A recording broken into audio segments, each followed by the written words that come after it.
এখানে সবার গল্পটা একরকম হলেও আমার গল্পটা একটু আলাদা, এবং আমার মনে হয় যে এই সংগ্রামের গল্পগুলোই আমাদেরকে বেশি অনুপ্রেরণা দেয়।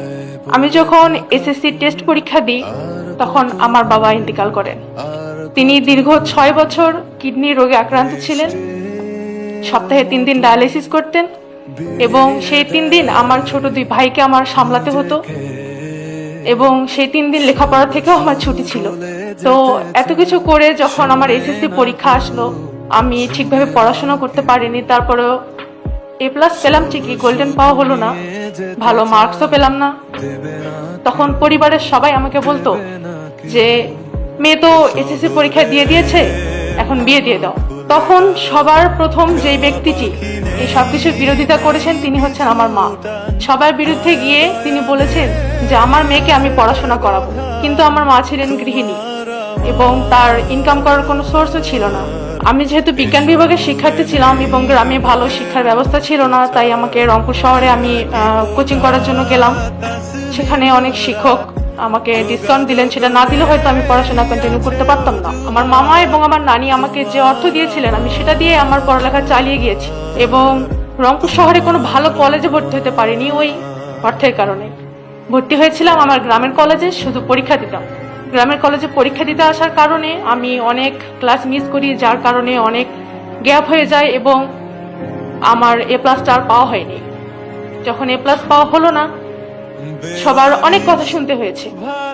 বিশেষ করে একজন ব্যক্তির কথা আমি উল্লেখ করতে চাই। আমি যেই কলেজে আমার পরীক্ষা সেন্টার ছিল, ওই কলেজের প্রিন্সিপাল আমাকে বলেছিলেন যে আর যাই হোক তুমি কখনো কোনো পাবলিক বিশ্ববিদ্যালয়ে চান্স পাবে না।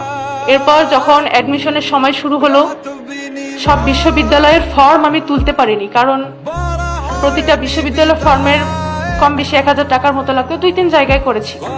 যখন বিজ্ঞান বিভাগ থেকে ফলাফল খারাপ হওয়ার কারণে মানবিক বিভাগ পরিবর্তন করে পরীক্ষা দিলাম, যখন দেখলাম যে সব জায়গায় অল্পের জন্য একটু করে আমি পিছিয়ে যাচ্ছি, ওয়েটিং এ আছি, হচ্ছে না, খুব ভেঙে পড়েছিলাম।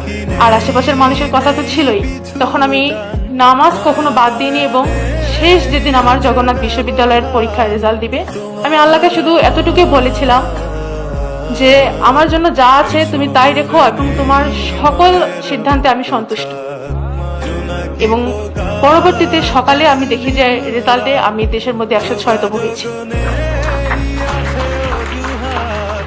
এখানে অনেকে আছেন যারা 1 থেকে 10-এর মধ্যে আছেন, তাদের কারণে এই সিরিয়ালটা একটু অনেক দূরে হলেও আমার মতো গ্রামে পড়া, এরকম সুবিধা বঞ্চিত, বিয়ের সাথে লড়াই করে, আর্থিক অনটনের সাথে লড়াই করে দেশের মধ্যে 106তম হওয়াটাকে আমি অবশ্যই আমার গর্ব বলে মনে করি। কিন্তু আমার যুদ্ধটা তখনও থেমে যায়নি। আমি যখন বিশ্ববিদ্যালয়ে ভর্তি ফি জমা দিতে যাব, যে 10 থেকে 12 হাজার টাকার প্রয়োজন, সেটাও আমার কাছে ছিল না, এবং কারো কাছে যে চাইবো এরকম মানসিকতা আমার ছিল না। আমার মায়ের একটা স্বর্ণের দুল ছিল, যেটা তিনি আমার জন্য বিক্রি করে দিয়ে আমাকে বিশ্ববিদ্যালয়ে ভর্তি করিয়েছেন।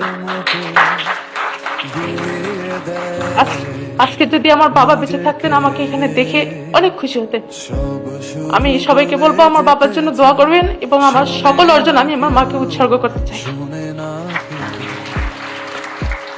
আমার এই পথ চলায় আমার আত্মীয় স্বজন, আমার শিক্ষক, যারা আমাকে এতদূর পর্যন্ত আসার জন্য অনুপ্রেরণা সাহায্য করেছেন, আল্লাহ তাদের উত্তম প্রতিদান দান করুন। ধন্যবাদ।